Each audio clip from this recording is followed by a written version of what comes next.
हनी। राजा परीक्षित जी सुखदेव जी से कहते हैं कि गुरुदेव भगवान, मेरी उम्र केवल 7 दिन की बची है, मैं कितने समय रहूंगा? केवल 7 दिन। इन 7 दिनों में मैं क्या करूं कि मेरा उद्धार हो जाए? समझदार व्यक्ति वही है जो अपने कल्याण के बारे में सोचे कि मेरा कल्याण कैसे होगा। मूर्ख हैं वो लोग जो अपने कल्याण के बारे में नहीं सोचते। आप भी जरा सोचा करिए कि आपका कल्याण कैसे होगा। क्या निंदा करने से कल्याण हो जाएगा? चुगली करने से कल्याण हो जाएगा? नशा करने से कल्याण हो जाएगा? आप सबके लिए करते हैं, बेटे के लिए, पत्नी के लिए, परिवार के लिए, समाज के लिए। आप अपने लिए भी कुछ कर लिया करो। आप सबके बारे में सोचते रहते हैं, कभी अपने बारे में सोच लिया करिए कि आपका कल्याण कैसे होगा। जब आप अपना कल्याण नहीं करेंगे तो आपसे दूसरों का कल्याण कैसे होगा? इसलिए सब कुछ जरूरी है। पैसा कमाना जरूरी है, परिवार की जिम्मेदारियां जरूरी हैं, पर जितना जरूरी पैसा और जिम्मेदारियां और परिवार है, व्यापार है, उतना ही जरूरी आपका कल्याण है कि आप अपना कल्याण कैसे करेंगे, अपना लोक परलोक कैसे सार्थक करेंगे। आपकी जिम्मेदारी है ये। राजा परीक्षित जी ने हाथ जोड़कर सुखदेव भगवान से कहा सुखताल में कि मैं क्या करूं कि मेरा उद्धार हो जाए, क्या करूं कि मेरा। तब सुखदेव भगवान बोले, राजन आपने बड़ा ही श्रेष्ठ प्रश्न किया है। भगवान के स्वभाव का परिचय दिया, भगवान का प्रभाव कैसा है। अच्छा आप लोग बताइए भगवान का प्रभाव कैसा है? कैसा है भगवान का प्रभाव? बोलो, भगवान का प्रभाव कैसा है? चश्मा वाले भैया बताएंगे कैसा है भगवान का प्रभाव। बैठे बैठे बताओ कैसा है प्रभाव। सुनो, अब भगवान का प्रभाव कैसा है ये सुनिए। एक बार भगवान राम माता सीता के बालों में पुष्प लगा रहे थे। एक बार भगवान राम माता सीता का श्रृंगार कर रहे थे। तभी देवराज इंद्र का एक बेटा है जयंत। इंद्र के बेटे का नाम क्या है? एक बार क्या हुआ कि इंद्र का बेटा जयंत आया और माता सीता के चरणों में कौवा बन करके चोंच मार दी। जयंत ने माता सीता के चरणों में क्या मार दिया? क्यों मारी? वो जयंत देखना चाहता था कि राम का प्रभाव कितना है। तो जयंत देवराज इंद्र का बेटा है, कौवा बनकर आया और माता जानकी जी के चरणों में चोंच मार के भाग गया। तो माता सीता के पांव से ना खून निकलने लग गया, रक्त। और जैसे ही रक्त निकला, राम जी की नजर पड़ी कि जानकी जी के चरणों से खून की धार बह रही। तो राम जी ने देखा कि कौन ये खून दिया, किसने घाव दिया। देखा तो कौवा उड़ता हुआ जा रहा। राम जी समझ गए राम से क्या छिपा है। राम समझ गए ये तो देवराज इंद्र का बेटा जयंत है। उस समय राम जी के पास धनुष बाण नहीं था, धनुष बाण कुटिया के अंदर था। राम जी यूं ही बाहर बैठे थे जानकी जी के साथ, तो वहां पर धनुष बाण तो था नहीं। तो राम जी ने क्या किया, तिनके का धनुष बनाया। तिनका पड़ा था, तिनके का धनुष बनाया और तिनके का बाण बनाया। और तिनके का बाण उसमें ब्रह्मास्त्र का मंत्र पढ़कर उस तिनके को ब्रह्मास्त्र बनाकर छोड़ दिया देवराज इंद्र के बेटे जयंत के पीछे। अब जयंत तो ब्रह्मास्त्र देख के भागा, ब्रह्मा जी के पास गया। ब्रह्मा जी क्षमा करिए, ये देखो मेरे पीछे आपका ब्रह्मास्त्र पड़ा है, बचाओ। ब्रह्मा जी बोले कि जयंत, यदि तुमने मेरा कुछ बिगाड़ा होता ना, मैं तुम्हें जरूर माफ करता, पर तुमने प्रभु का बिगाड़ा है, भगवान का। तुम माफी के अधिकारी नहीं हो। शिव के पास गया, हे भगवान शंकर रक्षा करिए। शंकर जी ने कहा नहीं, रामद्रोही की रक्षा मैं नहीं कर सकता। किसकी रक्षा मैं नहीं कर सकता? तुम रामद्रोही हो, तुमने राम का बिगाड़ा है, जाओ यहां से। अब इंद्र का बेटा इंद्र के पास गया, पिताजी रक्षा करिए। इंद्र बोले कि बेटा तुमने और कोई गलती की होती तो तुम्हें माफी मिलती, पर तुमने राम का बिगाड़ा है, तुम्हें माफ नहीं किया जा सकता। अब तो जयंत विकल हो गया कि अब ब्रह्मास्त्र मार डालेगा। कि तभी नारद जी मिल गए। नारद देखा विकल जयंता, लागी दया कोमल चित संता। नारद जी मिले। नारद जी नारायण नारायण जप रहे। इंद्र के बेटे जयंत को देखा। ए जयंत क्या हुआ? जयंत चरणों में गिरा, महाराज बड़ा अपराध हो गया, मेरे से बड़ी गलती हो गई, मैंने सीता जी के पांव में चोंच मार दी कौवा बनकर। अब ये बाण मेरे पीछे पड़ा है, आप मुझे रास्ता सुझाइए। नारद जी बोले ये बता, ये बाण किसका है? बोले राम जी का। तूने अपराध किसका किया है? जानकी जी का। तो जा, जिसका अपराध किया है वही तुझे माफ करेंगी। तू जा, प्रभु के चरणों में गिर जा, माँ जानकी के चरणों में गिर जा, वो माँ है, माफ कर देंगी। जयंत ने बिना देर लगाए माता सीता के चरणों में जाकर कहा, माता क्षमा कीजिए। और जब क्षमा मांगी तो सीता जी ने राम की ओर देखा, प्रभु क्षमा कर दीजिए, बच्चा है। राम जी ने क्षमा कर दिया। राम जी का प्रभाव क्या है कि जयंत ने जरा सा बिगाड़ा तो राम जी ने बाण लगा दिया, जिसे बचाने वाले ना ब्रह्मा है, ना शिव है, ना इंद्र। राम का प्रभाव देखिए कि राम एक बाण छोड़ दें तो कोई आपको बचा नहीं सकता। ये राम का क्या है, जोर से, ये राम का प्रभाव के एक बाण चलाएं तो ब्रह्मा रक्षा नहीं कर सकते, शिव रक्षा नहीं कर सकते, इंद्र रक्षा नहीं कर सकते, ये राम का प्रभाव। लेकिन अब स्वभाव देखिए कि जब जयंत चरणों में आया तो ऐसे प्रभावशाली राम ने अब उसे माफ कर दिया। स्वभाव कैसा है, कितना भी बड़ा अपराधी शरण में आ जाए तो क्षमा कर देते हैं, हृदय से लगा लेते हैं। जयंत को हृदय से लगा लिया, राम जी ने जयंत को हृदय से लगाकर क्षमा कर दिया। ये राम का क्या है, ये राम का क्या है, नहीं, ये राम का प्रभाव नहीं है। राम का प्रभाव तो वो था कि जब ब्रह्मा ने रक्षा करने से मना कर दिया, वो प्रभाव था। अब गले लगा लिया, ये क्या था, ये राम का स्वभाव है। तो राम का प्रभाव भी बड़ा और राम का स्वभाव। जिसका प्रभाव बड़ा होता है कई बार उसका स्वभाव अच्छा नहीं होता, लेकिन राम का प्रभाव भी अच्छा है और स्वभाव भी अच्छा है। अब मुझे एक प्रश्न आपसे करना है कि जब राम जी के, जब सीता मां के चरणों में जरा सी चोंच मारी कौए ने, जयंत ने, तो राम ने बाण लगा दिया पीछे। और जब रावण सीता जी को चुरा के ले गया तो राम जी चाहते तो एक बाण रावण के पीछे लगा देते, लगा सकते थे कि नहीं, क्यों नहीं लगाया भैया बताएंगे। जयंत ने पांव में चोंच मारी है तो राम जी ने उसको नानी याद दिला दी और रावण पूरी की पूरी सीता उठा के ले गया। अच्छा ये बताओ, ज्यादा बड़ा अपराधी कौन है, रावण का अपराध बड़ा है कि जयंत का? जयंत ने चोंच मारी और रावण सीता जी को उठा कर ले गया। बताओ ज्यादा बड़ा अपराध किसका है, किसका अपराध ज्यादा है, क्यों अपराध ज्यादा किसका है?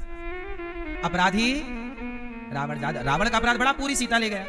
तो जब प्रश्न ये है कि जरा चोंच मारने वाले पर बाण लग गया तो रावण पर बाण क्यों नहीं छोड़ा राम जी ने, ये सवाल है, भैया बताएंगे क्यों नहीं छोड़ा? आप बताओ भैया। मैया क्या बोलती तू, बताओ मेरी मां, क्यों नहीं बाण लगाया राम जी ने?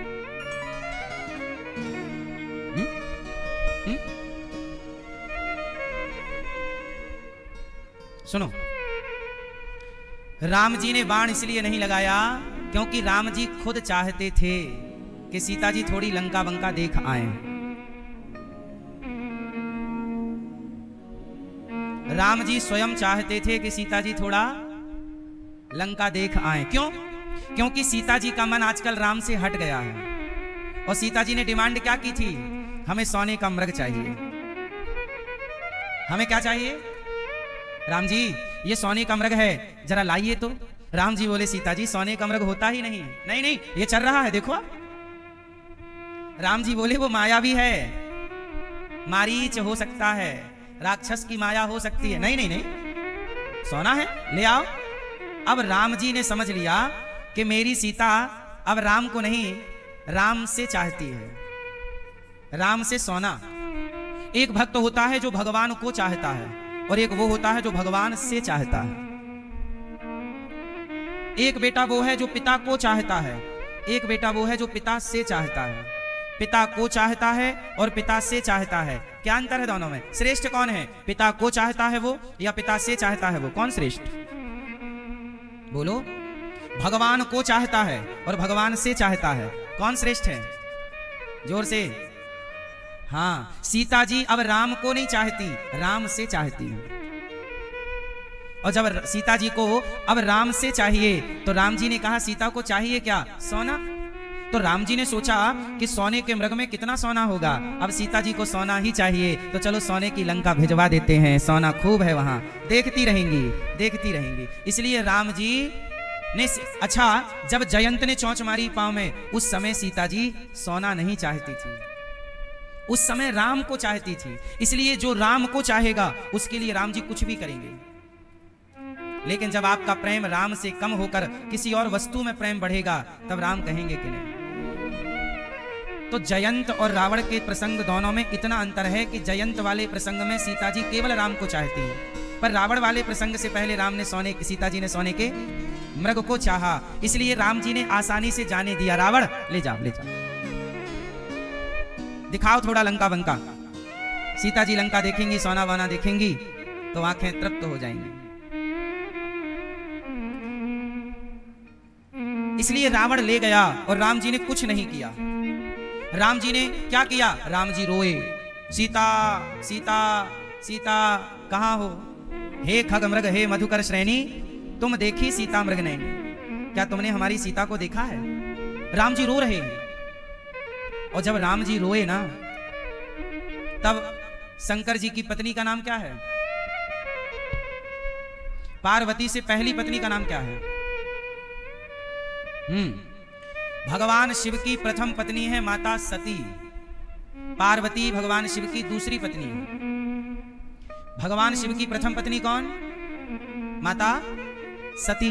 अच्छा, राम जी सीता के लिए रो रहे, सीता सीता सीता सीता, कि तभी माता सती और भगवान शंकर आकाश मार्ग से गुजरे। कहां से गुजरे? जब आकाश मार्ग से भगवान शंकर गुजरे तो शंकर जी ने देखा कि राम रो रहे हैं। किसके लिए रो रहे थे? सीता जी के लिए। तो राम को रोता देख करके शंकर जी को हंसी आ गई। राम को रोता देख करके शंकर जी को हंसी आ गई। भैया, शंकर जी को हंसी क्यों आई राम को देखकर? उत्तर दीजिए।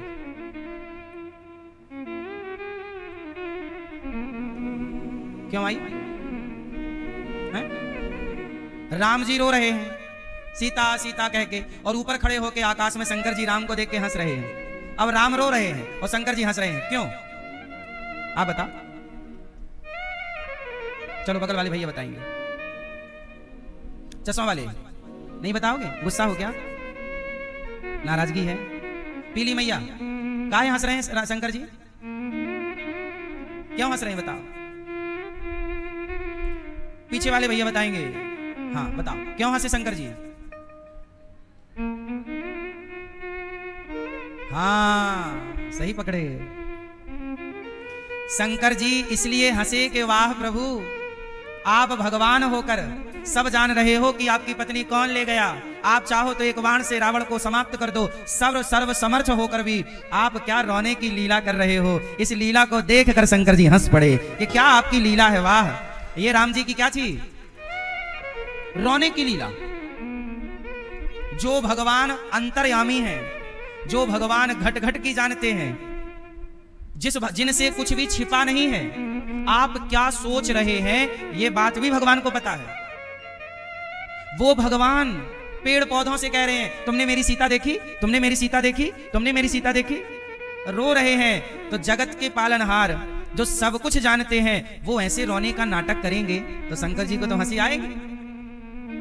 अच्छा, शंकर जी को हंसी इसलिए आई क्योंकि शंकर जी राम को जानते हैं। वाह प्रभु, गजब की आप लीला कर रहे हो, नाटक कर रहे हो, अभिनय। सही है? इसलिए राम जी को देख करके शंकर जी हंसे। अच्छा, शंकर जी तो हंसे और हंसने के बाद शंकर जी ने क्या किया?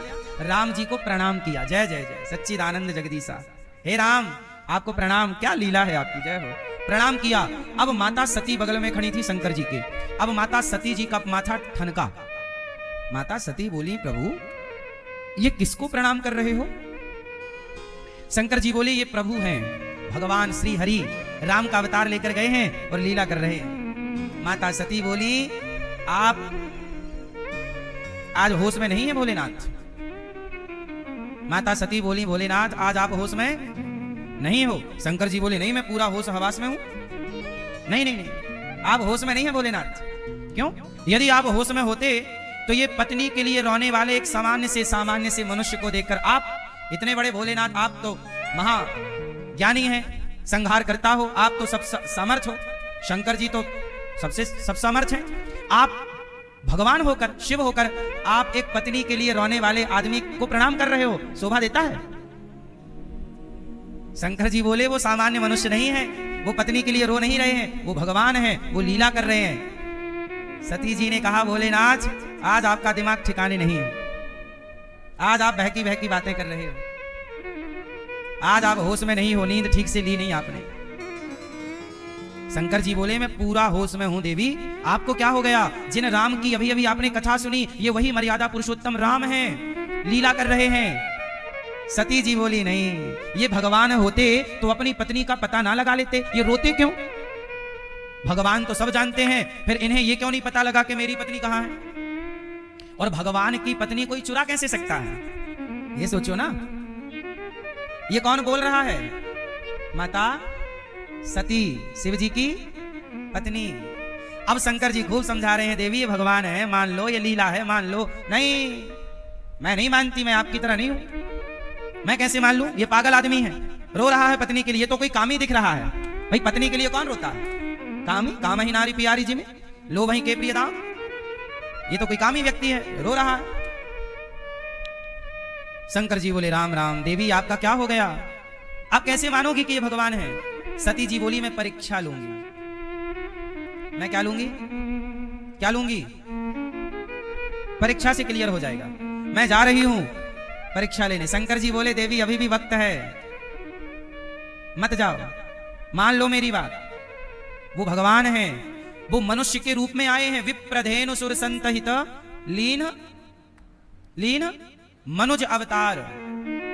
भगवान मनुष्य का अवतार लेकर आए हैं, इसलिए मनुष्यों की लीला कर रहे हैं। खूब समझाया शंकर जी ने, पर विनाश काले विपरीत बुद्धि। जब नाश मनुज का छाता है, पहले विवेक मर जाता है। भगवान शंकर ने लाख समझाया, माता सती नहीं मानी, और माता सती राम जी की फाइनल परीक्षा लेने चली गई। शंकर जी ने कहा अब जाओ, जो तुम्हारे मन अति संदेह हो, जाओ परीक्षा। अब हुई है सोई जो राम रचि राखा, को करी तर्क बढ़ा वही शाखा। भैया होता वही है जो भगवान चाहते हैं। अच्छा ये बताओ, आपका चाहा होता है कि भगवान का चाहा? आप चाहते हो? नहीं, कुछ नहीं चाहते। आप कितना भी चाहो, पर आपको मिलना वही है जो भगवान चाहते हैं। इसलिए हम आपको एक उपाय बता रहे हैं, अपनी चाह को जीरो कर दो, समाप्त कर दो, और प्रभु की चाह में प्रसन्न रहो, और प्रभु जैसे चाहें आप वैसे रहने लग जाओ। और जैसे रहो ये समझ लो कि ये ईश्वर की चाह है, ये ईश्वर की इच्छा है, मेरी अपनी कोई चाह नहीं। मैया कर लो, बात कर लो, फिर सुनाएंगे। चलो कंप्लीट करो बात, करो। तो भगवान शंकर बोले अब हुई है सोई जो राम रचि राखा। सब कुछ भगवान पर छोड़ दो। जब तुझसे ना सुलझे तेरे उलझे हुए धंधे, तब भगवान के इंसाफ पर छोड़ दे ऐ बंदे। वही तेरी मुश्किल आसान करेगा, जो तू ना कर सका वो भगवान करेगा। छोड़ दो। शंकर जी ने बहुत समझाया, नहीं समझी माता, नहीं बात समझ में आई, तो शंकर जी ने प्रभु पर छोड़ दिया। अब आप जानो। इसलिए आप लोग भी ज्यादा परेशान ना हुआ करो, समझाओ, समझ जाए कोई तो सही है, नहीं भगवान की मर्जी है, छोड़ दो, क्यों परेशान होना। ये संसार भगवान के हिसाब से चल रहा है। अब माता सती गई और परीक्षा चालू हो रही है। तो माता सती ने कैसे परीक्षा ली राम जी की? माता सती सीता बन गई। माता सती ने कौन सा रूप बना लिया? सीता जी का। और सीता बनकर के राम सीता जी को खोज रहे थे, सीता सीता। तो माता सती सीता बनकर राम के आगे खड़ी हो गई, प्रभु में आ गई। राम जी ने पहचान लिया, माता जी प्रणाम, अकेले जंगल में घूम रही हो, भोलेनाथ कहाँ है? माता सती घबराई, मैं तो सीता बनकर खड़ी हूं, आपने कैसे पहचाना? राम जी बोले हमारी पत्नी तो रावण ले गया है, आपको पता है? राम जी बोले हाँ हमें पता है, अभी कुछ समय पहले रावण ले गया पुष्पक विमान में और लंका ले गया है। हाँ तो जब आपको पता है तो क्यों ऐसे ढूंढ रहे हो? राम जी बोले बैकुंठ में बैठे बैठे थक गए ना, थोड़ा रोने की प्रैक्टिस कर रहे हैं। हमारे भक्त लोग रोते रहते हैं तो हम भी देख रहे हैं कि रोने से कैसे लगता है, रोने का क्या मजा है। तो हमारे भक्त रोते तो हम भी रो रहे हैं। अब हम क्या, अब देखो आप लोगों पर तो दुख आता है, भगवान पर कभी कोई दुख ही नहीं आता। तो भगवान भी बोले कि मैं भी अपने ऊपर दुख ले आता हूं और मैं भी थोड़ा देखता हूं कि दुख होता कैसा है। तो आज सीता को रावण ले गया तो मैं रो रहा हूं। अच्छा आप क्यों रो रहे हैं? बोले हमें रोने के लिए ना नारद जी ने शाप दे दिया था। अच्छा भगवान रो रहे हैं तो भगवान को रोने का शाप मिला था। किसने दिया था? नारद जी ने। एक बार नारद जी का मन हो गया कि मैं भी ब्याह कर लूं,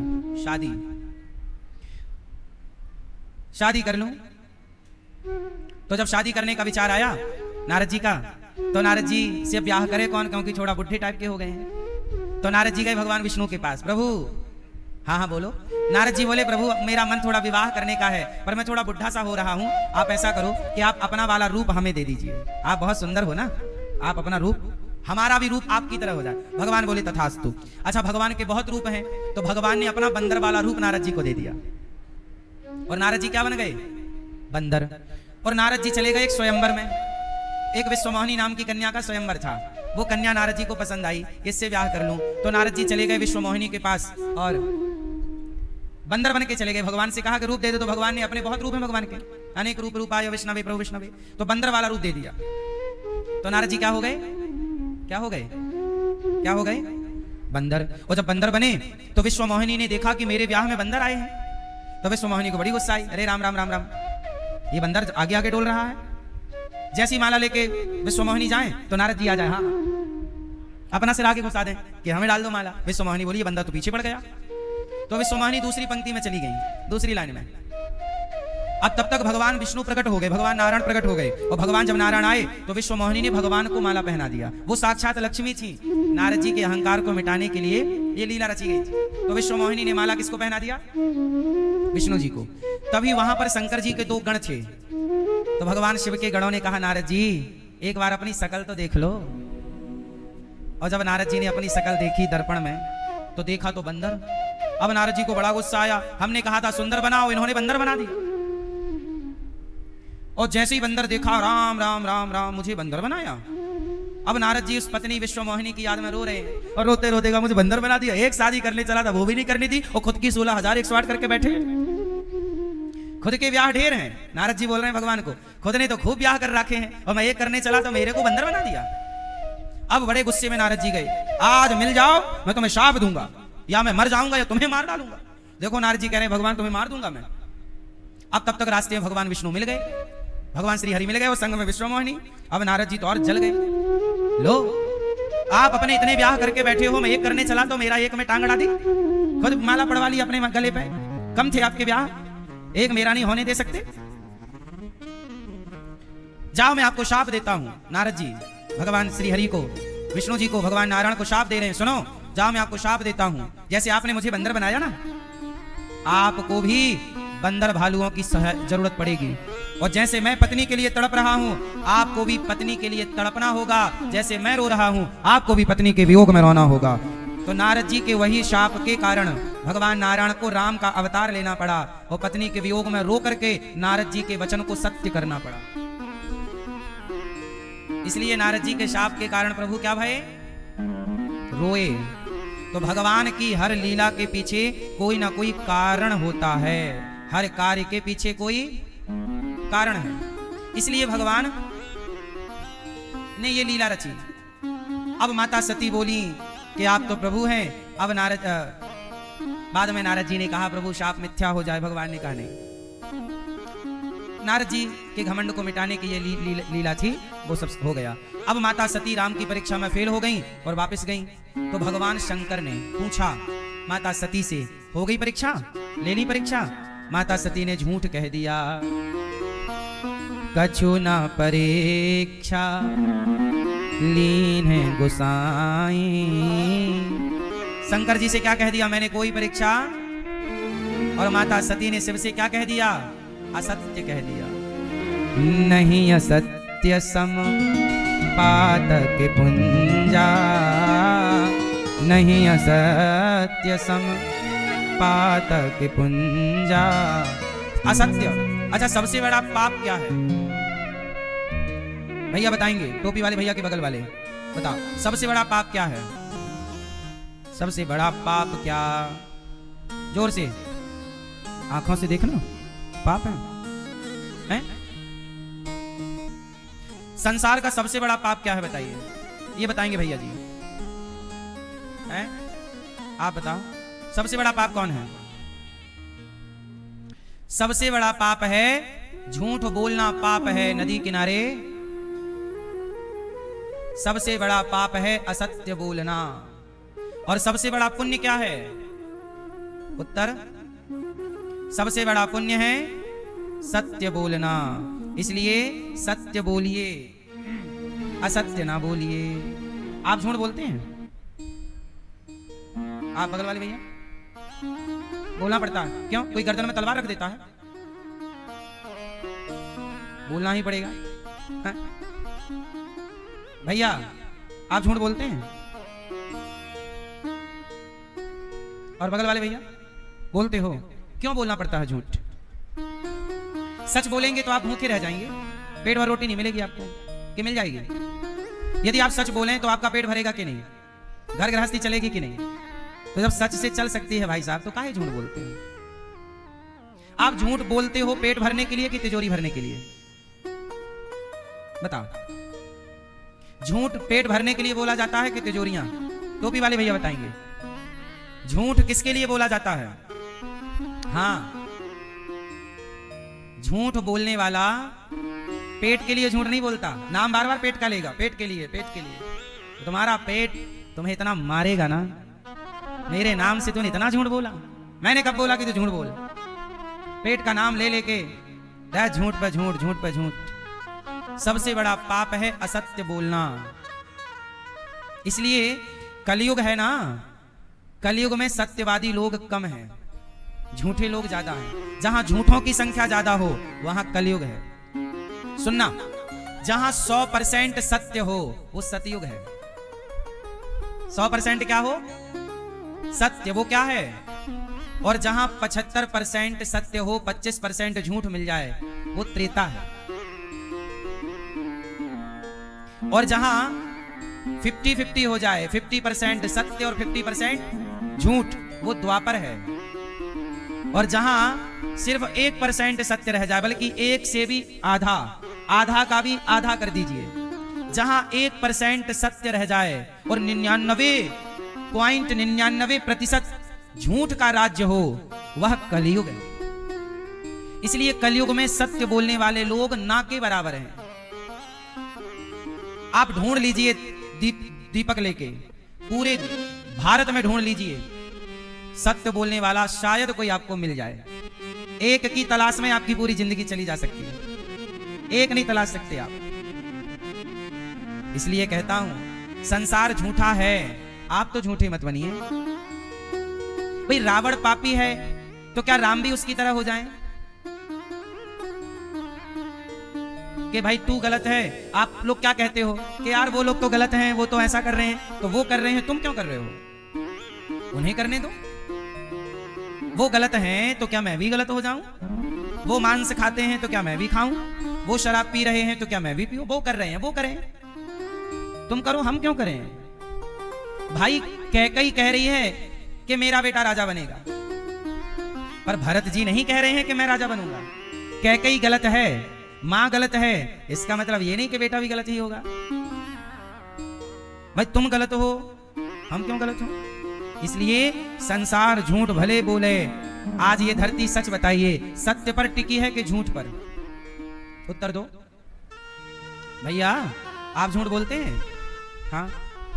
और आपके बगल वाले चश्मा वाले भैया, आप झूठ बोलते हो?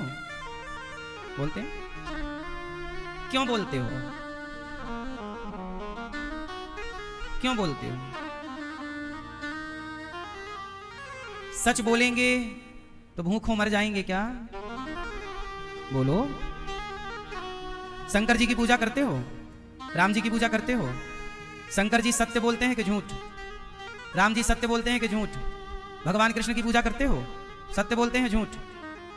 पूजा करते हो तुम सत्य बोलने वाले की और बोलते हो झूठ, तो पूजा कार्य से क्या निकला? यदि हमने अपने आराध्य से कुछ सीखा नहीं, हम राम की पूजा करते हैं, उन राम की जिन्होंने पूरे जीवन में एक बार भी असत्य नहीं कहा। राम इस धरती पर 11,000 वर्षों तक रहे हैं। राम जी इस धरा पर कितने वर्ष रहे? लीला के लिए। राम तो अभी भी हैं, कहीं गए नहीं, पर लीला पुरुषोत्तम राम, मर्यादा पुरुषोत्तम राम इस धरती पर सात शरीर कितने साल रहे? जोर से 11,000 वर्षों तक। इन 11,000 वर्षों में राम जी ने एक बार भी असत्य नहीं कहा, और आप एक दिन में 2-4 बार असत्य कह देते हैं। कोशिश करिए कि आप भी धर्म से चलें, प्राण जाएं पर सत्य ना जाए। ठीक है मेरी मां, अपने वचन के पक्के बनो, अपने चरित्र के पक्के बनो, अपनी वाणी के पक्के बनो। एक बात बताएं, जल्दी से किसी को कोई वचन दे मत दिया करो, जल्दी से किसी से कोई बात कह मत दिया करो। कई बार जैसे आप बातों बातों में बोल देते हैं कि चल मैं तेरी मदद कर दूंगा, पर जब टाइम आता है वो कहता है कि आपने तो कहा था, पर आप कहते हैं कि मैंने कब कहा, भूल गया, या आपको पता भी है तो आपको लगा यार नुकसान हो जाएगा तो नहीं, बच जाते हैं आप। लेकिन आपने वचन दे के मुकर गए, ये भी तो पाप कमा लिया ना। इसलिए जल्दी से किसी को कोई बात मत कहा करिए, और जो कहा करिए उसे पूरा करने का प्रयास किया करिए। अपनी वाणी कभी भी कहीं भी मत खोल दिया करिए, क्योंकि शब्दों में बड़ी जान होती है, शब्दों में बड़ी जान होती है। इन्हीं से आरती अरदास और अजान होती है। ये शब्द ही समुद्र के वो मोती हैं जिससे इंसानों की इंसानों को पहचान होती है। शब्दों में बड़ी जान होती है, शब्दों में बड़ी, शब्द संभाल के बोलिए। आपके शब्दों से ना किसी को बुरा लग सकता है, आपके शब्दों से किसी को अच्छा लग सकता है, तो शब्द ऐसे हों जो सबको अच्छे लगें। शब्द औषधि का काम करें, शब्द घाव का काम ना करें। शब्द संभाल के बोलिए, शब्द के हाथे ना पाओ। एक शब्द औषधि करे, एक शब्द करे घाव। क्यों भैया, कई बार कोई आपको कुछ ऐसा कह देता है कि घाव हो जाता है। तो शब्दों से घाव होते हैं कि नहीं? बोलो, शब्दों से घाव होता है कि नहीं? और शब्दों से मलहम पट्टी होती है कि नहीं? अच्छे शब्द बोला करिए, वाणी ऐसी बोलिए मन का आपा खोए, और हमको शीतल करें आप हम शीतल होए। भगवान राम की परीक्षा लेने आई माता सती शंकर जी से कह रही हैं कि मैंने कोई परीक्षा नहीं ली। शंकर जी ने ध्यान लगाकर देखा, माता सती की करतूत सामने आई, और भगवान शिव ने माता सती का परित्याग कर दिया। क्या कर दिया? और शंकर जी 87,000 साल की गहरी समाधि में चले गए। अब एक दिन क्या हुआ कि भगवान शिव के ससुर हैं दक्ष। माता सती के पिता कौन? अच्छा, दक्ष प्रजापति को प्रजापतियों का मुखिया बनाया गया। उनका पद, उनका कद बड़ा हो गया। किसका कद पद बड़ा हो गया? भैया, दक्ष को क्या बना दिया गया? सम्राट बना दिया गया, मुखिया। तो दक्ष महाराज का पद बड़ा हुआ। एक दिन क्या हुआ, दक्ष ने एक सभा बुलाई। उस सभा में देवता आए, सामान्य लोग आए, ब्रह्मा विष्णु और महेश भी आए। जब दक्ष सभा में आए तो दक्ष प्रजापति का सबने खड़े होकर खूब स्वागत किया, पर 3 लोग खड़े नहीं हुए, ब्रह्मा जी, भगवान विष्णु और भगवान शिव। ब्रह्मा जी इसलिए नहीं खड़े हुए कि दक्ष हमारा बेटा है, विष्णु जी इसलिए खड़े नहीं हुए कि ये हमारा पोता है, और शंकर जी इसलिए नहीं खड़े हुए कि ये हमारे ससुर हैं। बैठे बैठे ही प्रणाम कर लेते हैं, जय जय ससुर बाबा की। बैठे बैठे शिव ने प्रणाम कर लिया, पर दक्ष को बड़ा बुरा लगा कि मैं आया और शंकर मुझे देख के खड़ा नहीं हुआ। देखो जरा, घमंडी व्यक्ति, अहंकारी व्यक्ति ये नहीं देखता कि कितने लोग मेरा सम्मान कर रहे हैं। अहंकारी व्यक्ति ये देखता है कि मेरा अपमान किसने किया। पर शंकर जी तो बैठे हैं शांत। दक्ष को बड़ा गुस्सा आया। देखो, लाखों लोग खड़े हुए दक्ष के स्वागत में, लेकिन शिव खड़े नहीं हुए तो भड़क गया, और भरी सभा में भगवान शिव का अपमान करने लग गया। ए सभासदों, तुमने इसे क्यों बुलाया है? ये शिव को, इसको उठने तक का ज्ञान नहीं है, बैठने का ज्ञान नहीं है, इसे कोई ज्ञान नहीं है। वो तो ब्रह्मा जी के कहने से मैंने अपनी बेटी का विवाह इसके साथ कर दिया, ये मेरी बेटी के योग्य नहीं था। भरी सभा में दक्ष प्रजापति ने भगवान शिव का खूब तिरस्कार किया, अपमान किया। पर धन्य है भगवान शिव कि सभा में अपमान होने पर भी भगवान शंकर चुप रहे। अच्छा, जब आपका अपमान कोई करता है आपको बुरा तो लगता है कि नहीं? पर शंकर जी को बुरा नहीं लग रहा है। क्यों? क्यों? शंकर जी की पूजा आप में से कितने लोगों की श्रद्धा भगवान शिव पर है? हाथ भी अच्छे से नहीं उठाते आप लोग, ऐसे थोड़ा ऐसे कर लो। चलो, भगवान शिव पर आपकी श्रद्धा है ना? तो ये बताओ, शंकर जी से यदि आपकी श्रद्धा है शिव से, तो बताओ भगवान शिव से आप लोगों ने सीखा क्या है? क्या सीखा है? ये मैया बताएंगी हमारी कत्थी मैया। बताओ, शंकर जी से आपने क्या सीखा? कुछ नहीं, कुछ नहीं सीखा। ये टोपी वाले भैया 18 नंबर, बताओ आपने भगवान शिव से क्या सीखा है? कौन सा ज्ञान? भक्ति का ज्ञान। हमें भी जरा बताओ कौन सा होता है ज्ञान भक्ति का? शंकर जी से क्या सीखा आपने? पीले भैया, पीछे वाली मैया, पंखा वाली मैया, बहन पीली मैया, पीला पंखा, बताओ क्या सीखा आपने भगवान शिव से? पीछे वाली मैया, सफेद सूट वाली मैया, मैया सुन रही हो नमा, क्या सीखा भगवान शिव से आपने? नहीं? ए मैया गुलाबी, जा रही हो? जा रही हो? नहीं तो बैठ जाओ। जा रही हो तो जाओ। सुनो, भगवान शिव से हमने क्या सीखा है? देखो, भरी सभा में शंकर जी का अपमान हुआ, पर शंकर जी ने उसका कोई भी उत्तर, शंकर जी अपमान को क्या किए? सह गए। आपको शंकर जी से यह सीखना चाहिए, जितने सहनशील भगवान शंकर हैं, तो शंकर के भक्त को भी इतना सहनशील होना चाहिए। ये शिव से हमने सीखा। शंकर जी क्या है? अपमान का कड़वा घूंट पी गए। थोड़ा अपमान आप भी सुन लिया करो, सह लिया करो। समाज में सदा आपको सम्मान ना मिलेगा। यदि 90 लोग आपका सम्मान करेंगे, तो 10 लोग आपका अपमान भी करेंगे। ये ईश्वर का बैलेंस है। राम के समय पर राम का ही सबने सम्मान नहीं किया। राम को भी गाली देने वाले राम के टाइम थे, नहीं थे? रावण नहीं कहता तुम वनवासी हो। जब राम शिशुपाल भगवान कृष्ण को गाली देता, बोलो हाँ। तो जब भगवान कृष्ण को गाली देने वाले कृष्ण के जमाने में हैं, तो फिर आपको कुछ लोग अच्छा कहेंगे, तो आपको कुछ लोग बुरा भी तो कहेंगे। तो जब आप अच्छा सुनते हो, तो बुरा कौन सुनेगा? भैया, कुछ लोग आपकी प्रशंसा करते हैं कि नहीं? आप बहुत अच्छे आदमी हैं, बहुत भले हैं, करते हैं कि नहीं? कुछ लोग आपकी प्रशंसा करते हैं, तो कुछ लोग आपकी निंदा भी तो करेंगे ना। तो ये बताओ, प्रशंसा किसने सुनी? प्रशंसा किसने सुनी? आपने। तो निंदा कौन सुनेगा? तो प्रशंसा सुन के कैसे थे आप? हैप्पी। तो निंदा सुन के कैसे रहोगे? मुंह फुलाओगे? जब प्रशंसा सुन के प्रसन्न थे, तो निंदा सुनकर भी महान कौन है? दक्ष गालियां दे रहे हैं और भगवान शंकर प्रसन्न है। ये आपकी महानता है कि आपकी आलोचना हो रही है, आपकी निंदा हो रही है, और आप उस हाल में भी प्रसन्न हैं। ये आपकी महानता है। आपकी प्रशंसा हो और आप खुश होएं, ये तो आपकी महानता नहीं भाई। प्रसन्नता में, प्रशंसा में प्रसन्न होना तो स्वाभाविक है, क्यों भैया? इसलिए कहता हूं, थोड़ा अपने को सुधारो, अपने को बदलो, सहनशील बनो शिव की तरह। ये संसार कैसा है? देवताओं ने किया समुद्र मंथन, क्या किया? बोलते नहीं हैं आप लोग। ए मैया, बात ना करो मेरी मां। सुनो, ए मैया, ए लाल मैया, जा रही हो? किधर चली मेरी मां?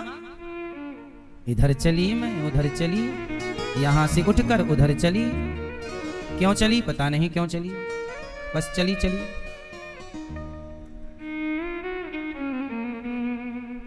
बैठ लो, सुन लो। अभी सब बैठो, अभी कथा के बाद हम आप सबसे मिलेंगे। आराम से मिलना, फिर फोटो भी खिंचा लेना। अभी बैठ लो, कथा सुन लो। सुनो, अब ये बताओ, भगवान शंकर, देखो देवताओं ने समुद्र मंथन किया। क्या किया? दैत्यों ने और देवताओं ने मिलकर क्या किया? मंथन। अच्छा, मंथन तो किया, सबसे पहले क्या निकल पड़ा? जोर से, जोर से। विष, सबसे पहले मंथन में निकला जहर।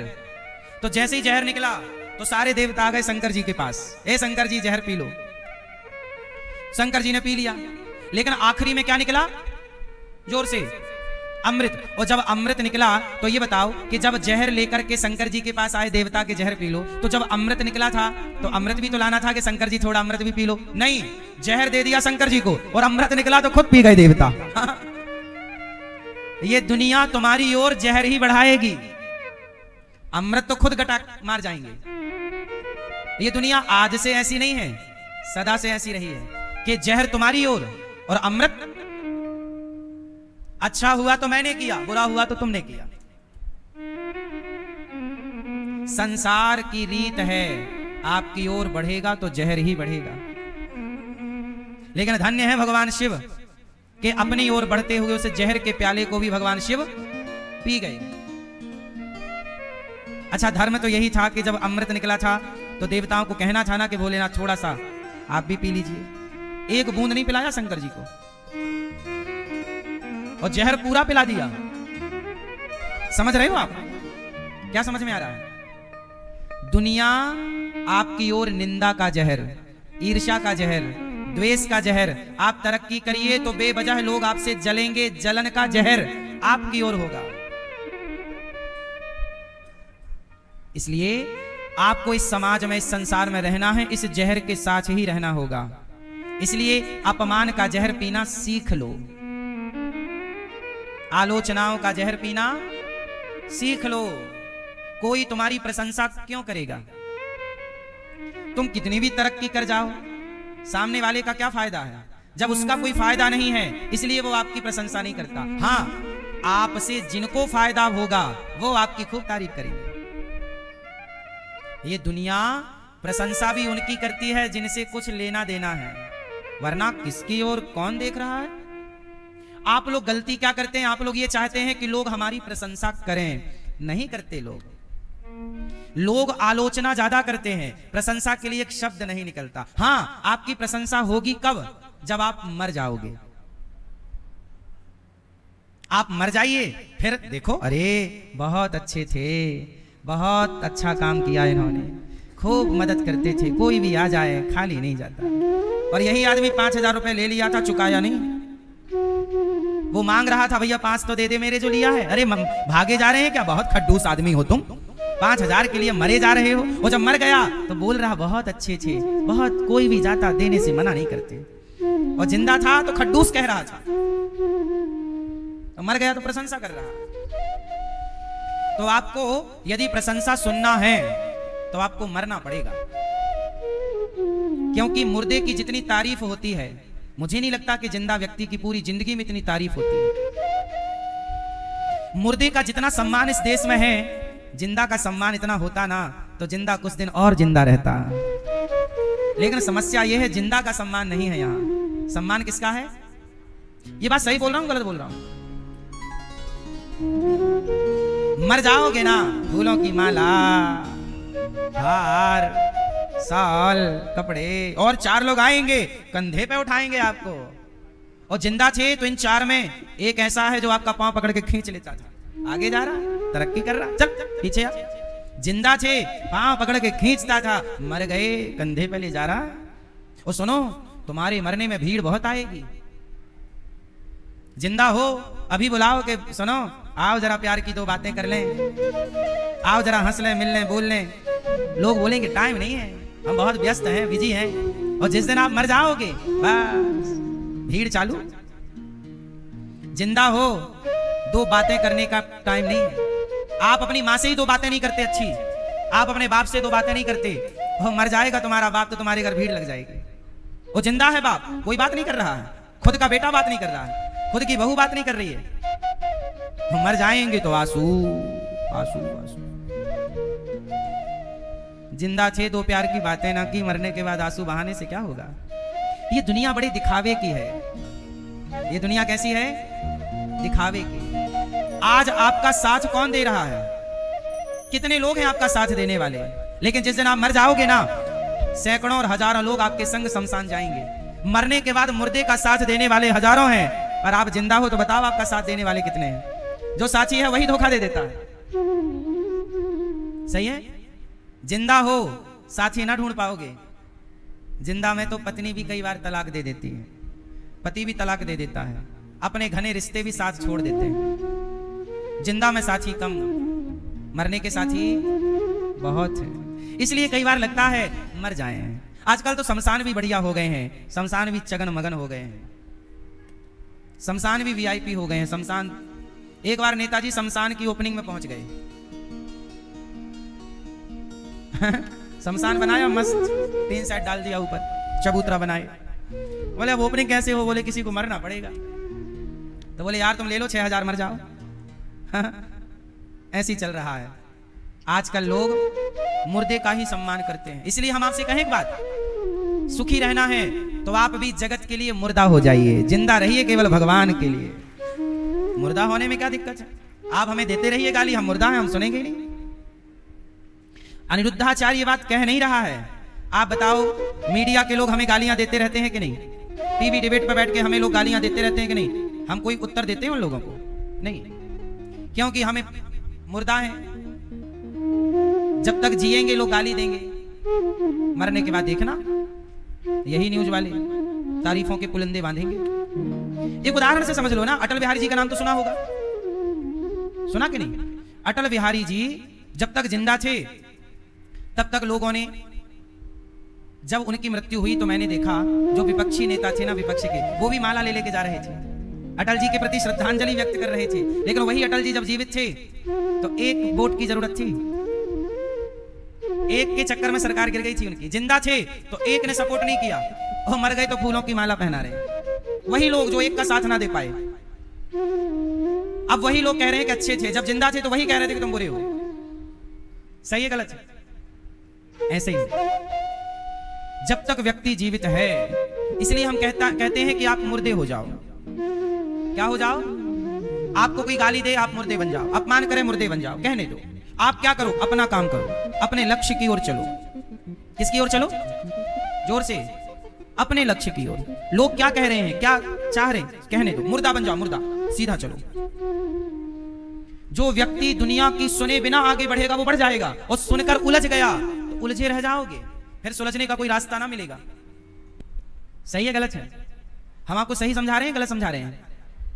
सही है। इसलिए सहारा केवल, अच्छा आपका भला एक तो आपके माँ बाप चाहते हैं और भगवान आपका भला चाहते हैं, और इस संसार में कोई आपका हित चाहने वाला नहीं है।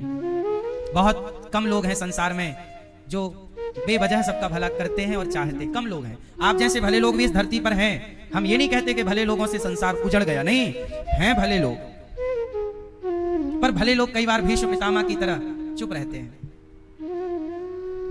जिस सभा में द्रौपदी के कपड़े उतर रहे थे वहां बुरे लोग तो थे, शकुनी जैसा बुरा, दुर्योधन जैसा, दुशासन जैसा बुरे लोग भी थे, पर ये नहीं है कि वहां भले लोग नहीं थे। वहां गुरु द्रोणाचार्य जैसे भले लोग, कृपाचार्य जैसे भले लोग, भीष्म पितामह जैसे भले लोग थे। पर गलती बस इतनी थी कि भले लोग चुप थे। आज भी इस संसार में भले लोगों की कमी नहीं है, बस बात इतनी है कि भले लोग चुप हैं। भले लोग बोलो चुप हैं, वो चुपचाप देख रहे हैं। कई बार आपके घर में आपकी बहू के साथ दुर्व्यवहार होता है। आप जानते हो कि आपकी बहू के साथ आपका बेटा या आपकी पत्नी अर्थात सास या आपकी बेटी अर्थात ननंद कई बार बहू के साथ दुर्व्यवहार कर रहे हैं, आप देख रहे हैं, पर आप पितामह भीष्म की तरह चुप हैं। ऐसा नहीं है कि आपके घर में सब बुरे हैं, कुछ भले लोग भी हैं, पर समस्या तब हो जाती है जब भले लोग चुप रह जाते हैं। इसलिए जीवन में अशांति है। आपसे प्रार्थना है, शिव से सीखिए, जो पत्थर चोट खाकर टूट गया वो कंकड़ बन गया, और जो पत्थर चोट सह गया वो शंकर बन गया। इसलिए सहने वाला महान होगा, इसलिए सहते रहिए बस, और मुर्दे की तरह रहिए। इस संसार में खुश रहना है तो किसकी तरह रहना होगा? जोर से, मुर्दे को भी अपना गुरु बना लीजिए। मुर्दे को कोई फर्क नहीं पड़ता, मरने के बाद लोग मुर्दे पे पैसे बरसाते हैं। बोलो हाँ, सही है? जिंदा थे तुम्हें 1000 की जरूरत थी, 1000 देने वाले ना मिले, मरने के बाद तुम्हारे ऊपर पैसा बरस रहा है। क्यों? सही है, पैसे बरसते हैं कि नहीं? मुर्दे के ऊपर बरसते हैं। और सुनो, मखाने भी बरसते हैं। बतासा भी बरसते हैं, मुरमुरा भी बरसता है मुर्दे के ऊपर। जिंदा को आदमी, आपका बच्चा अकेला मिल जाए ना तो आपका पड़ोसी आपके बच्चे को बीड़ी पिलाने लग जाएगा, सिगरेट पिला के बिगाड़ देगा, वो गांजा पिलाने लग जाएगा। वो चाहता है कि तुम्हारा बच्चा बिगड़ जाए। सुनना, तुम्हारे बच्चे को दुनिया के लोग बिगाड़ना चाहते हैं, इसलिए फ्री में पहले दारू पिलाते हैं। यार पी लो, क्या बिगड़ रहा है? तुम्हारे बच्चे को दारू पिला रहे हैं, जिंदा बच्चे को बीड़ी सिगरेट पिला के बिगाड़ रहे हैं, और मुर्दे को बतासा खिला रहे हैं। बतासा बरस रहा ऊपर, मखाना मुरमुरा। ये जिंदा हो, कोई बतासा नहीं दे रहा। आप ये बताओ, आपके गली मोहल्ले में बहुत लोग हैं ना जो आपको बिगाड़ना चाहते हैं, आपके बच्चों को बिगाड़ना चाहते हैं। ये बात सही है गलत है? हमारे गांव में एक व्यक्ति आज भी जिंदा है। जब हम छोटे थे ना तो हमारे साथ 2-3 दोस्त हम लोग बैठे थे। हम उस समय बहुत छोटे थे, मतलब 10-11 साल के रहे होंगे, लगभग ये आयु थी हमारी।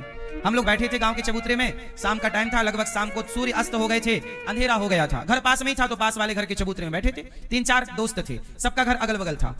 एक आदमी आया हमारे गांव में, चिलम में गांजा भर के लाया, और हम तीनों दोस्तों को एक एक पैकेट बिस्किट दिया। अरे लीजिए ये बिस्किट बिस्किट बिस्किट, तीनों दोस्तों को। मेरे को भी बिस्किट दिया, और मेरे बगल में एक दोस्त बैठा था मेरा, उसको भी बिस्किट। हम तीनों ने बिस्किट खाए। वो गांव का आदमी था, लगा यार अपना आदमी है गांव का। अब बिस्किट जैसे हम लोगों ने शुरू किया कि उसने, अच्छा मैं बीच में बैठा था, इस तरफ मेरा एक दोस्त था और इस तरफ मैं, दोनों के बीच में था। तो पहले जो बैठा था उसको उसने गांजा की चिलम पकड़ा दी, कहा बिस्किट खा लिया, ये पियो, और बिस्किट देंगे, ये पियो। अब हमारा वो दोस्त, मेरा दोस्त मतलब मैं 11 साल का था तो मेरे से 1 साल बड़ा था, 12 साल का रहा होगा।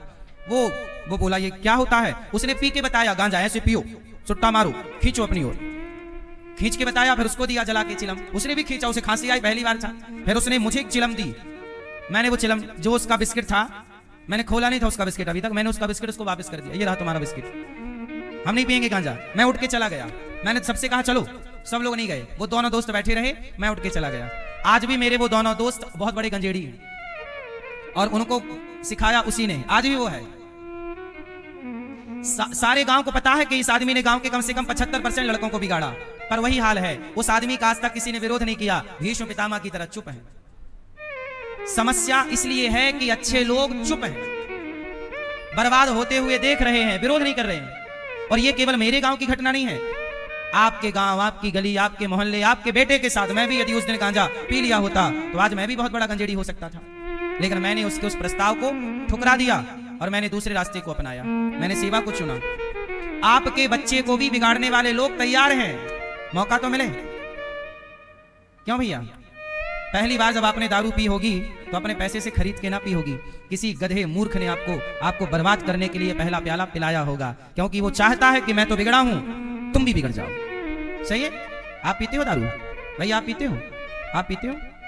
आप पीते हो? आप पीते हो? कभी नहीं पी? पहले आप पीते हो? जिसने भी दारू पिया होगा, सबसे पहले दारू पीने वाला अपने पैसे से पहली दारू कभी नहीं पीता। क्यों? ये बात सही है गलत है?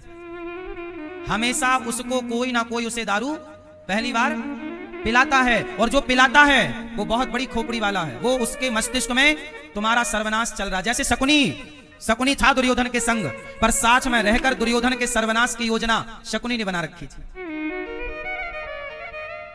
दुर्योधन को क्या लगा ये मेरा मामा है, पर दुर्योधन को ये पता नहीं कि ये मामा आया क्यों। ये मामा सर्वनाश की कसम खा के आया था कि मैं इन कौरवों का सर्वनाश, क्यों? क्योंकि जो शकुनी था, शकुनी की बहन जो गांधारी थी, गांधारी का विवाह जबरदस्ती धृतराष्ट्र के साथ भीष्म पितामह ने कराया था। क्योंकि धृतराष्ट्र अंधे थे, तो अंधे के साथ कौन अपनी बेटी का ब्याह करता? तो जो गांधार राज थे, मतलब शकुनी के पिता, गांधारी के पिता, तो उन्होंने मना कर दिया कि मैं अपनी बेटी का विवाह अंधे के संग नहीं करूंगा। पर पितामह तो बलशाली है ना, नहीं करना होगा। तो गांधारी तो तैयार थी। अच्छा, गांधारी की इच्छा थी कि मैं कर लूं विवाह, चलो अब जो है, उन्हें पता था कि मेरा पति अंधा है, कोई बात नहीं, मैं भी पट्टी बांध लूंगी, मैं तैयार हूं। पर गांधारी के पिता तैयार नहीं थे, और ये शकुनी भी तैयार नहीं था। तो फिर जानते हो क्या हुआ? कथा ये भी मिलती है कि जब ये तैयार नहीं हुए तो इन्होंने विद्रोह कर दिया, हस्तिनापुर के खिलाफ क्या कर दिया, गांधारी को लेके आ गए, शादी हो गई। तो शकुनी के भाइयों ने और शकुनी के बाप ने हस्तिनापुर के खिलाफ क्या कर दिया, विद्रोह कर दिया। तब भीष्म पितामह ने शकुनी के सारे भाइयों को बाप सहित को जेल में डाल दिया, सबको जेल में डाल दिया, और सबके बीच में सीमित भोजन देते। शकुनी को भी जेल में डाला, इसके भाई को भी जेल में डाला, और एक थाली भोजन देते। तो उसके सारे भाइयों ने और पिता ने कहा कि देखो हम लोग तो बचेंगे नहीं, लेकिन सब लोग अपने हिस्से का भोजन शकुनी को देते रहे कि तू खा और तू जीवित रहे। बाद में कहा कि हम सब तो मर रहे पर एक को छोड़ दो। तो शकुनी के बाप ने कहा था कि मेरे हड्डियों के तुम पांसे बना लेना, वो सिद्ध पांसे हो जाएंगे तुम्हारे लिए, और उन्हीं पांसों से इन पांडवों कौरवों का सर्वनाश कर देना। इन्होंने हमारा उजाड़ा है, तुम भी इनका उजाड़ना। तो वो जो शकुनी है उनकी हिस्ट्री ये है कि वो ये कसम खा के आया है, क्योंकि बहन तो है गांधारी, अब बहन तो चली गई, शादी हो गई, पर इन्होंने जब विद्रोह किया इन्होंने, तो भाई दंड तो मिलेगा। तो भीष्म पितामह, एक राज सत्ता में ये नियम होता है कि यदि आपने विद्रोह किया तो आपको दंड मिलना है। तो हस्तिनापुर की शासन ने आपको दंडित किया, लेकिन वो दंड से ये लोग बहुत, इनको यहां लग गई दिल में कि नहीं यार इन लोगों ने, अब इनका नाश करो। तो ये शकुनी बाप की हड्डियों के पास से लेके आया और ये प्रतिज्ञा लेकर आए कि तुम लोगों का नाश करूंगा। तो साथ में रहता हुआ ये दुर्योधन को ऐसे कहता, ऐसे करता कि ये दुर्योधन वैसे ही गलत काम करता जिससे नाश का पूरा खेल तैयार, पूरा पिच तैयार है। तो आप कई बार ये नहीं समझते कि आपके दोस्तों में कौन आपका नाश करना चाहता, कौन किस भाव से आपके पास है। इसलिए कहता हूं सबसे दोस्ती मत किया करो, सबके साथ ना बैठा करो, पता नहीं कौन आपको किस भाव से देख रहा है, कौन आपकी पुरानी कब दुश्मनी कैसे निकाल ले। इसलिए पानी पियो छान के, दोस्त बनाओ जान के, किसी को भी दोस्त नहीं। और दोस्त आपका कहे कि यार दारू पी लो, तो आपकी अपनी बुद्धि होनी चाहिए ना कि भाई मेरा दोस्त दारू क्यों पिलाएगा। अब अनिरुद्धाचार्य, मैं आपका यदि दोस्त हूं तो मैं आपको दोस्त हूं तो मैं आपको दारू नहीं पिला सकता, दोस्त दारू नहीं पिला सकता। दोस्त सही रास्ता बताएगा, जो गलत रास्ता बताए वो दोस्त नहीं हो सकता। यदि आपने गलत बताया यार गांजा पी लो, दारू पी लो, तो आप दोस्त नहीं है, आप दोस्त के रूप में दुश्मन है, ये पहचानना होगा। शकुनी को नहीं पहचान पाए, नाश कर दिया उसने। और यही हाल था मंथरा का। ये मंथरा कौन थी, इसकी हिस्ट्री पता है आपको? कैकय राज थे। सुनो इनकी कथा, मंथरा की सुन लो। जो कैकई है ना, कैकई के जो पिता हैं, जो मंथरा का पति, सुनो, मंथरा का पति जो है, मंथरा के पति ने, ये सेना में था। जो कैकई माँ के पिता हैं वो राजा थे, कैकय नरेश। तो जो कैकय नरेश थे, इनका एक मंत्री था, वो मंत्री मंथरा का पति था। मुंह बोला था, मतलब कुछ आपके नौकर चाकर भी बहुत अच्छे होते हैं जिनसे आपका मुंह लग जाता है, आप हंसी मजाक भी कर लेते हो, पुराना है, अपना है, दोस्त जैसा, फिर नौकर जैसा व्यवहार नहीं करते, मित्र जैसा व्यवहार। तो जो मंथरा का पति था, ये मंथरा राजा की रानी की सेवा में रहा करती थी, मतलब कैकई की माता की सेवा में ये थी। और ये जो मंथरा का पति था, ये सेना में बड़े पद पर था, लेकिन इसने क्या किया कि अपने देश के साथ कोई गद्दारी कर दी। जैसे सेना, हमारे भारत की सेना में भी कुछ लोग क्या होते हैं कि किसी एक ने पाकिस्तान को कोई खबर दे दी भारत की, तो विद्रोह हो गया ये कि भाई आप गद्दारी देश से कर रहे हो, तो फिर हमारी सेना उसे खत्म कर देती है कि भाई तुमने देश के साथ क्या किया, गद्दारी की, ये नहीं चलेगा, उसको खत्म कर देती है। ऐसे ही जब कैकई के पिता को ये पता चला कि इसके पति ने, मेरे इस व्यक्ति ने, विश्वास पात्र व्यक्ति ने मेरे साथ धोखा किया, कोई विश्वासघात किया, तो उसे मृत्यु दंड दे दिया। अब कैकई के मंथरा के पति की हो गई मृत्यु, फांसी दे दी। अब मंथरा ने प्रतिज्ञा कर ली। अच्छा, कैकय नरेश की केवल एक बेटी थी जिसका नाम था कैकई, और कैकई का विवाह हुआ दशरथ जी से। तो मंथरा ने प्रतिज्ञा कर ली कि जैसे तूने मेरा सुहाग उजाड़ा है, मैं भी तेरी बेटी का सुहाग उजाड़ूंगी, मैं भी तेरी बेटी का सुहाग उजाड़ूंगी, और तेरी बेटी का बसा बसाया घर मैं उजाड़ूंगी। तो वो मंथरा बड़ी मीठी होकर, क्योंकि रानी की तो दासी थी, जब कैकई का विवाह हुआ तो महाराज से कहा कि महाराज मुझे कैकई से बड़ा प्रेम है, मुझे कैकई की दासी बना के भेज दो। तो ये मंथरा कैकई की दासी बन के अयोध्या चली गई, और अयोध्या में जाके इसने षड्यंत्र रचा। सोचो, सालों से रह रही है, सालों से रोटी खा रही है, पर इसके दिमाग में खिचड़ी कुछ और पक रही है। क्या खिचड़ी पक रही है? नाश, कैकई का नाश करना है। इसलिए कैकई को भड़काने का, पुराने 2 वचन याद दिलाने का पूरा खेल किसका है? मंथरा का। कैकई को किसने बिगाड़ दिया? तो वहां शकुनी था जो पुरानी बातें लिए बैठा था, यहां मंथरा थी, और दोनों ने नाश किया है। ऐसे ही आपके बच्चों को कुसंग से बचाइएगा, किसी के साथ ना बैठें, किसी के साथ कुछ भी ना, बीड़ी सिगरेट तंबाकू चरस अफीम गांजा, आजकल बाजार में ये आम बातें हो गई हैं। इनमें एक बार कोई उलझ जाए तो अच्छे से अच्छा भी बर्बाद हो जाता है। किसी को बर्बाद करना है तो नशा करना सिखा दीजिए, बर्बाद हो जाएगा। सही है? और यही सिद्धांत तुम्हारे बच्चों के लिए तुम्हारा दुश्मन अपना रहा है। इसलिए हम बस इतनी सी निवेदन प्रार्थना करना चाहेंगे आपसे कि आप किसी का कुछ मत बिगाड़िए, पर आप अपने बच्चों को लेकर सावधान रहिए। तुम्हारा बच्चा किसके साथ बैठता है, किससे क्या बात करता है, पता नहीं कौन सा दोस्त क्या कहने लग जाए, कहां ले जाए, क्या करने लग जाए। थोड़ा जितना काम पे फोकस है, इतना थोड़ा बच्चों पर भी ध्यान रखो। तुम्हारे बच्चे ही तुम्हारी प्रॉपर्टी हैं, तुम्हारे बच्चे ही तुम्हारी संपत्ति हैं। बच्चे बिगड़ गए तो दौलत का करोगे क्या? इसलिए आपका बेटा संस्कारी हो, योग्य हो। जब तुम्हारा बेटा योग्य होगा, संस्कारी, तब तुम गर्व से सिर उठा सकते हो कि देखो ये मेरा बेटा, मैंने ये परवरिश दी। यदि तुम्हारा बेटा बिगड़ गया तो लोग सवाल आपसे करेंगे कि तुम कैसी माँ हो, तुम कैसे बाप हो, क्या परवरिश की, देखो तुम्हारा बेटा नशेड़ी हो गया है, देखो तुम्हारा बेटा ऐसा हो गया। फिर तुम जवाब ना दे पाओगे, उस समय तुम्हारा पैसा काम ना आएगा। इसलिए जिम्मेदार पिता बनो, जिम्मेदार माँ बनो और जिम्मेदार गृहस्थ बनो। ईश्वर ने जो जिम्मेदारी दी है बखूबी निभाओ, ईमानदारी से निभाओ। तुम्हारा बेटा अच्छा बने, तुम्हारी बेटी अच्छी बने। अच्छे बच्चों से अच्छा भारत बनेगा। अच्छे बच्चों से क्या बनेगा? अच्छा। यदि अच्छे बच्चे नहीं हुए, बुरे बच्चे हो गए तो भारत भी, हाँ, अच्छे बच्चों से अच्छा भारत होगा। आओ हम अच्छा भारत बनाते हैं। अच्छा भारत बनाने के लिए आपको अपनी अच्छी बेटी बनाना होगा, अपनी बेटी को संस्कार देना होगा, अपने बेटे को संस्कार देना होगा। बड़ों का सम्मान, नारी का सम्मान, पुरुष का सम्मान, एक दूसरे का आदर, बाप का सम्मान, माँ का सम्मान, बड़ों का सम्मान, सनातन का सम्मान, गीता का सम्मान, रामायण का सम्मान, अपनी संस्कृति का सम्मान करना होगा। अपने तिलक का सम्मान, अपनी शिखा का सम्मान, अपने वेदों का सम्मान करना होगा, अपने ऋषि मुनियों का सम्मान। आज की युवा पीढ़ी तिलक का सम्मान नहीं करती, शिखा का सम्मान नहीं करती, वेदों का, पुराणों का सम्मान नहीं करती। आज की युवा पीढ़ी साधु संतों का सम्मान नहीं करती। आज की युवा पीढ़ी भटक रही है। गुटखा, दाने दाने में केसर का दम। जरा बताइए, क्या गुटखा इस देश में बिकना चाहिए? क्यों बताइए? गुटखा बिकना चाहिए इस देश में? नहीं बिकना चाहिए। बहुत सारे देश ऐसे हैं मेरी मां दुनिया में जिन देशों में गुटखा बिकता ही नहीं है। बहुत सारे देश ऐसे हैं जिन देशों में गुटखा बिकता ही नहीं। क्या काम रुका है गुटखे के बिना? क्यों बिकना है? सड़कें खराब होती हैं गुटखा थूकने से, देश गंदा होता है गुटखे से, कैंसर होता है गुटखे से। क्यों बिक रहा है भाई? पैसे के लिए बिक रहा है। सरकारों को अच्छा खासा गुटखे की कंपनी पैसा दो तो कैंसर भी बिक जाएगा। पैसा दो तो तुम्हारे बेटे की जान भी बिक जाएगी, क्योंकि तुम्हारा बेटा शराब पीकर गुटखा खाकर मर ही तो रहा है। तो सरकारें, कैसा राजा, जो राजा पैसा लेके अपनी जनता की जान दांव पे लगा रहा है, ऐसा राजा नहीं। राजा ऐसा होना चाहिए कि मुझे करोड़ों का प्रॉफिट है पर मेरी जनता को इससे नुकसान हो सकता है, इसलिए जनता का नुकसान मैं नहीं करूंगा। मैं अपने देश में गुटखा बैन करूंगा, क्योंकि इस गुटखे से मेरी जनता रोगी हो सकती है, मेरे बच्चे मर सकते हैं। ये राजा का धर्म है। जापान में गुटखा नहीं बिकता।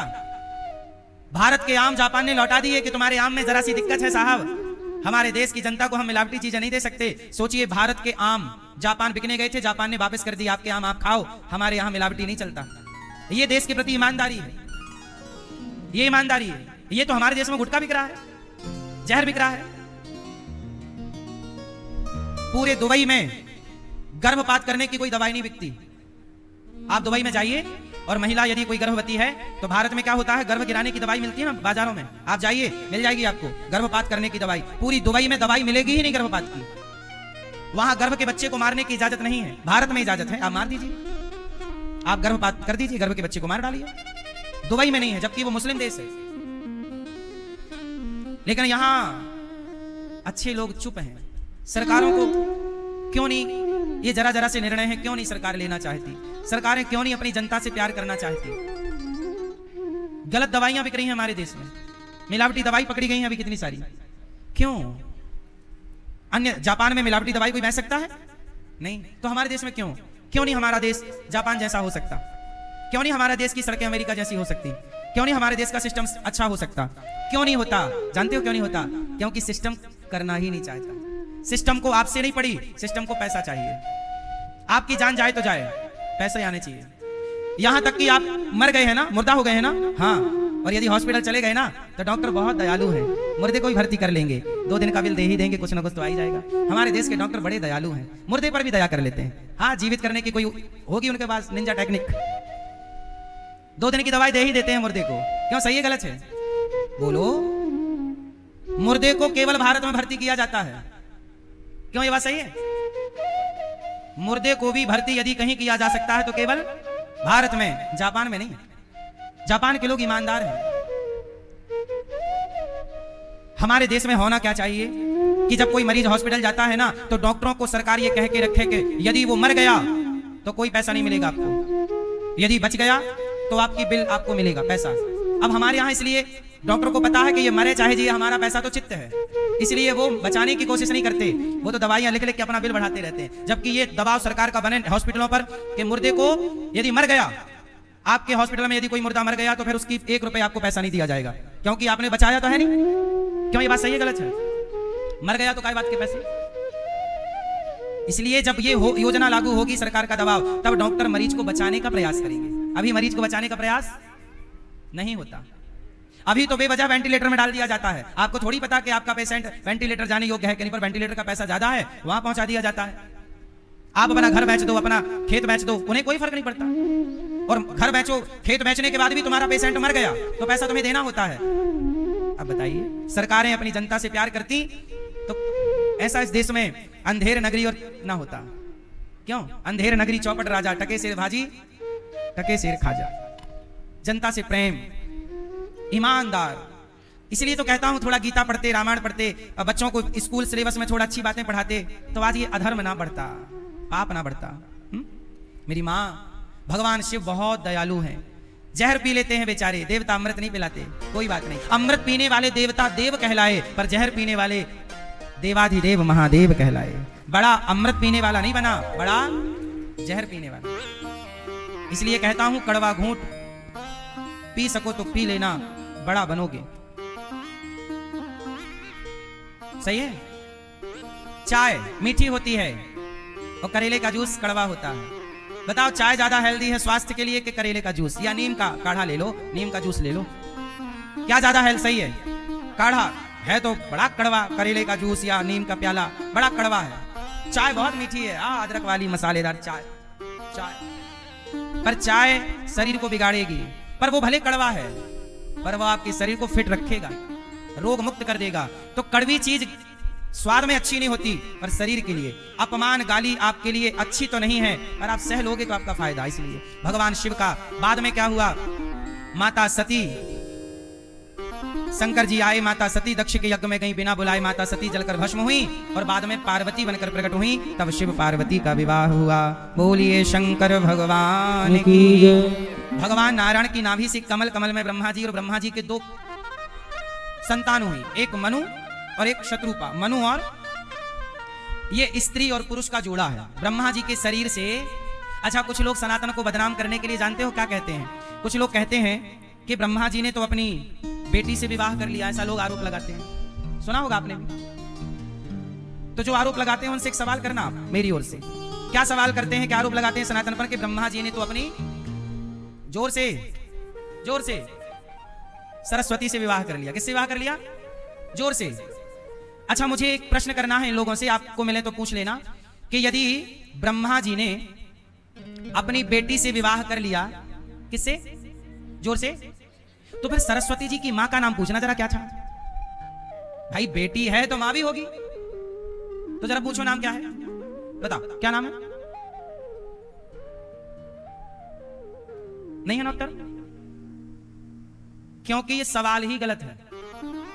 कुछ सवाल सनातन को बदनाम करने के लिए षड्यंत्रकारियों ने, जैसे लव जिहाद चलता है तो हिंदू लड़कियों को बरगलाना होगा तो कुछ तो बोलना पड़ेगा ना, वरना क्या बोल के बरगलाएंगे? इसलिए सनातन की बुराई करनी पड़ती है। जिहादियों को जब हिंदू लड़की को फंसाएगा तो हिंदू लड़की से पहले सनातन की बुराई करनी पड़ेगी, उसे सनातन की कमी बतानी पड़ेगी, तब फिर उसे इस्लाम के बारे में खूबियां बताई जाएंगी, तब ना लव जिहाद का एजेंडा सेट होगा। सुन रहे हो? तो ये लव जिहादियों के द्वारा व्यर्थ के कुछ सवाल सनातन में घुसाए गए कि ब्रह्मा जी ने अपनी बेटी से विवाह कर लिया। कहां कर लिया? अरे विवाह कर लिया तो बताओ ना फिर ब्रह्मा जी की बेटी मतलब सरस्वती की मां का नाम बताओ। पूछो इनसे गधों से कि मां का नाम बताओ क्या है। भाई बेटी पैदा हुई तो मां भी तो होगी, मासी ना पैदा हुई कि टपक गई आकाश से? क्यों भैया, समझ में कुछ आ रहा है कि हम ऐसे बोले जा रहे हैं? नहीं? मैया, ओ लाल वाली मैया, जा रही हो मेरी माँ? नहीं? अच्छा, बैठे बैठे थक गई, थोड़ा खड़ी हो जाऊं, खड़ी हो जाऊं, हो जाऊं। सुन लो मेरी मां। ब्रह्मा जी,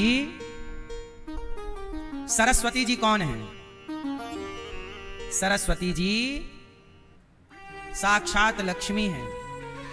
भगवान के 3 रूप हुए। सुनो, भगवान के कितने रूप हुए? ब्रह्मा, विष्णु, महेश। बोलो ब्रह्मा, विष्णु, महेश। एक भगवान 3 भागों में डिवाइड हो गए, क्योंकि सृष्टि उत्पन्न करनी थी तो ब्रह्मा, पालन करना था तो विष्णु, और संहार करना है तो 3। इन तीनों को जोड़ा तो बना God, GOD, God. G for generator, O for operator, D for destroyer. तो जनरेटर ब्रह्मा जी सृष्टि जनरेट कर रहे हैं, ऑपरेटर भगवान विष्णु, डिस्ट्रॉयर भगवान शिव। तीनों को जोड़ा तो गॉड, यही है गॉड। तो ब्रह्मा, विष्णु, महेश ये तीनों कौन है? एक हैं। कौन है? एक नारायण। बोलो एक नारायण 3 भागों में डिवाइड हो गए, क्योंकि व्यवस्था 3 है। जैसे बिजली एक होती है, पर एक ही बिजली 3 फेसों में चलती है, फेस 1, फेस 2, फेस 3। अब तीनों तारों में बिजली एक सी है। ऐसा नहीं है कि फेस 1 में अलग बिजली है और 2 में अलग और 3 में अलग। तीनों में बिजली, चूंकि व्यवस्था एक फेस से ना हो सकती, क्योंकि बड़ी मशीन 3 की होती है, 3 फेस में ज्यादा बल होता है, 3 फेस, एक फेस में पावर कम, 2 फेस में पावर कम, तीनों को जोड़ दिया तो पावर कई गुना। तो एक ही बिजली को व्यवस्था के लिए 3 भाग में डिवाइड करना पड़ा। ऐसे एक शक्ति भगवान नारायण को 3 भाग में डिवाइड होना पड़ा, ब्रह्मा, विष्णु। चलो, ये तो होगी भगवान नारायण की बात। अब बताओ भगवान नारायण की पत्नी का नाम क्या है? जोर से, जोर से, जोर से। लक्ष्मी। तो जब नारायण 3 भागों में हो गए तो लक्ष्मी भी तो होंगी। तो लक्ष्मी भी 3 भागों में डिवाइड हो गई। ब्रह्मा की हो गई ब्रह्माणी, शिव की हो गई पार्वती, और भगवान विष्णु की हो गई लक्ष्मी की लक्ष्मी। वही नारायण जब त्रेता में राम बने तो लक्ष्मी सीता हो गई, द्वापर में नारायण कृष्ण बने तो लक्ष्मी राधा हो गई, रुक्मणी हो गई। इतनी सी बात सनातन के लोगों को समझ में नहीं आती, इसलिए पूरा दिमाग खराब कर देते हैं जिहादी लोग कि तुम्हारे कृष्ण तो प्यार करते हैं राधा से, विवाह करते हैं रुक्मणी से। ये सब फिजूल घुसा दिया कि नहीं? जबकि उन मूर्खों को ये तो पता नहीं कि राधा रुक्मणी दोनों एक तत्व हैं। क्योंकि सनातन की खोट निकालना, यदि खोट निकालना है तो आप भगवान की भी खोट निकाल लो बैठे बैठे। खोट ही ढूंढनी है तो मेरे में 1 करोड़ खोट मिल जाएगी, आपको ढूंढ लो। खोट ढूंढने वालों ने तो माता सीता में भी खोट ढूंढ ली और कह दिया कि तुम गलत हो, और भेज भी दिया वनवास लोगों ने। बोलो हाँ कि ना? इसलिए सनातन को थोड़ा समझो, सीरियस होके समझो, है ना। लोग क्या कहते हैं इस चक्कर में ना पड़ो। तो जो आप लोग कहते हैं ना कि ब्रह्मा जी ने बेटी से विवाह कर लिया, अरे सुनो, बेटी को पैदा होने के लिए माँ का पेट चाहिए, तो सरस्वती जी को पैदा होने के लिए किसका पेट मिला? उत्तर दो। कोई बता सकता है इसका उत्तर? है ही नहीं आप लोगों के पास इसका उत्तर, क्योंकि ये साक्षात लक्ष्मी है, और लक्ष्मी है तो ब्रह्मा नारायण का ही अंश है, तो विवाह हो जाएगा। अब तुम्हें समझ में नहीं आती बातें तो हम क्या करें? अब लोग झूठे आरोप लगाओ कि ब्रह्मा जी ने बेटी से ब्याह कर लिया। अब कहते रहो, सनातन को बदनाम करना है तो कैसे भी कर लो। जब तुम्हें बदनाम ही करना है, अब हमारे देश के हिंदुओं को देख लो ना, रामचरितमानस जला रहे थे कुछ नेता। किसी मुसलमान को कुरान जलाते देखा? आज तक के इतिहास में किसी मुसलमान ने कुरान जलाई? कुरान का बड़ा सम्मान मुसलमान करते हैं, करना भी चाहिए, लेकिन हिंदू अपने रामचरितमानस को जला रहा है। पढ़ता लिखता तो कुछ है नहीं, नेता लोग जला रहे हैं। पढ़े क्या है? 0 बटा सन्नाटा, आता जाता कुछ नहीं, जलाएंगे नेता लोग रामचरितमानस। जब आपको अपनी संस्कृति से प्यार नहीं है तो लोग तो फिर उंगली उठाएंगे ना, कि ब्रह्मा जी के ऊपर आरोप लगाएंगे ना कि इन्होंने तो बेटी से ब्याह कर लिया, क्योंकि तुम्हें अक्ल तो है नहीं, तुम पढ़ते तो हो नहीं, समझते तो हो नहीं, उत्तर तो दे नहीं सकते। क्यों नहीं उत्तर दे सकते? क्योंकि जिस रामचरितमानस को पढ़ना चाहिए था उसे तुम जला रहे हो, तो उत्तर क्या दोगे? इसलिए सनातन पर उंगलियां मुसलमान नहीं उठाता, सनातन पर उंगलियां हमें खतरा, सनातन को खतरा मुसलमानों से नहीं है। मुसलमान तो खुल के सामने खड़ा है, पर खतरा उनसे है जो अपनों के बीच में रह करके अपने खिलाफ षड्यंत्र रच रहे हैं। झांसी की रानी को खतरा अंग्रेजों से नहीं था, झांसी की रानी को खतरा अपनों से हुआ है। अपनों ने भेद बताया है और अपनों ने किला पे घुसवाया है अंग्रेजों को, अपनों ने गद्दारी की थी, वरना क्या मजाल के झांसी के किले पे अंग्रेज घुस जाते और वो झांसी की रानी को खदेड़ पाते। खूब लड़ी मर्दानी वो तो झांसी वाली, सिंहासन हिल उठे, राजवंशों ने भ्रगुटी तानी थी, बूढ़े भारत में भी आई फिर से नई जवानी थी। खूब लड़ी मर्दानी वो तो अंग्रेजों से खतरा नहीं था, वो तो खुल के सामने थे, वो तो हमारे शत्रु ही थे। पर खतरा उनसे था जो अपने कंधे पे हाथ रखते थे, जो अपने कंधे पे हाथ रखते थे, जो कहते थे कि हम तो तुम्हारे हैं, लेकिन बाद में उन्होंने छाती पे नहीं पीठ पे खंजर मार दी।